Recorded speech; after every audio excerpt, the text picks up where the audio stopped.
just a quick review of the finger exerciser and hand strengthener. Um, Basically, this is a pack of three, which I really like. You can buy these things individually, but I probably wouldn't. And here's why.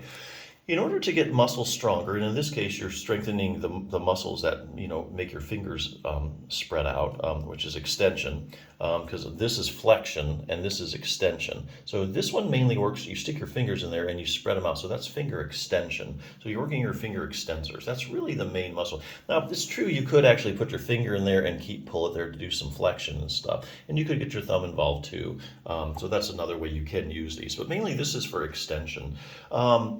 In order to get a muscle stronger, you have to have progressive resistance, okay? Let's say you do, and these are three different resistances, which is what I like. The pink is the light one, the orange is the medium, and the blue is the heavy tension. So you're going to start out with the lightest one, which is like the pink. And let's say you put your hands in there and you can do that like, I can do this 20 times, or I can do it for like, 2 minutes. All right. If you keep doing that over and over, week after week, day after day, month after month, you're not going to get any stronger. Okay. That's because your muscle is like, hey, I can already do that. That's not asking me to do any more than that. So I don't have a need to get any stronger. I don't need to lay down more metabolically active muscle tissue, or anything like that, because I can already do what I'm being asked to do. So don't get any stronger. Kind of like if you had a 2-pound dumbbell and all you did was lift a 2-pound dumbbell 10 times, and next week, 2-pound dumbbell 10 times. The muscle doesn't have any reason getting stronger, so you have to keep challenging the muscle to get stronger. So if you use the pink one, you could do that really well, and you want to get even stronger, then you're going to move on to the orange one, which is the medium. Now, you're probably not going to be able to do that 20 times in a row or for 2 minutes. So the muscle's going to be like, whoa, hey, this is a lot different now. This is really making me work harder. I got to get stronger so that I can do it more next time.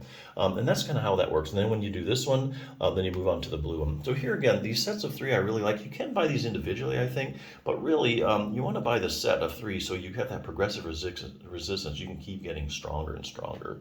Now, if you're looking for a general hand program, like you're using these because of hand arthritis, this is one resource I want to bring up that's really good. I think a lot of people don't really know about it. Treat Your Own Hand and Thumb Osteoarthritis by Jim Johnson, PT. It's a very good evidence-based book. I think it's written by a physical therapist.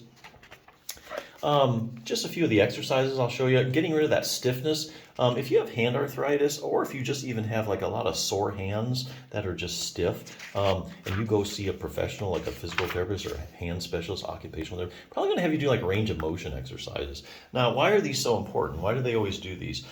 Well, a lot of people don't know this, but your finger joints are actually synovial joints, and they contain synovial fluid. So what's the purpose of the synovial fluid? Well, the synovial fluid coats the joints and the joint, the cartilage, gets its nutrition through the synovial fluid.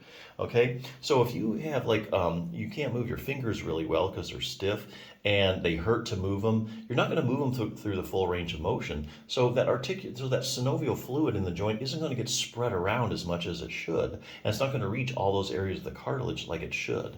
And that's how it gets distributed through motion. So the synovial fluid gets around the joint through motion. You stop moving, the synovial fluid doesn't get around as well as it should. So that's why they have you do range of motion exercises and that's why it gets rid of the stiffness as well. So anyway, range of motion, the whole program in here is like less than 10 minutes a day or less to do. So range of motion is really important. Making your hands stronger. Well, the exercise bands we discussed will help with that. Those are the extensors. This is a clever exercise for your flexors using a dumbbell. Pinch grip, you have to work on that. If you have thumb arthritis, a lot of people know this. You think, oh, there's nothing I can do. A lot of people are getting injections for their thumb arthritis. That's fine. That helps. Doesn't really solve the main problem, though. It may get rid of the pain and the swelling and the irritation temporarily. Doesn't really solve the problem. The problem is instability in the joint. A lot of times it's because like postmenopausal women, there's hormone changes, and so you get this ligamentous laxity in some of the joints. And so when the ligaments get a little lax, the job of the ligaments is to hold the bones together. Okay, so if those aren't doing what they're supposed to do, you're going to get a little excessive motion where the two bones come together, and that's going to wear down your articular cartilage, and then you're going to get that arthritis. And in the later stages, you get so much excessive motion here that the ligaments actually get kind of shredded, and the joint kind of collapses, and you see some people walking around like that because the whole joint has just kind of made that V shape.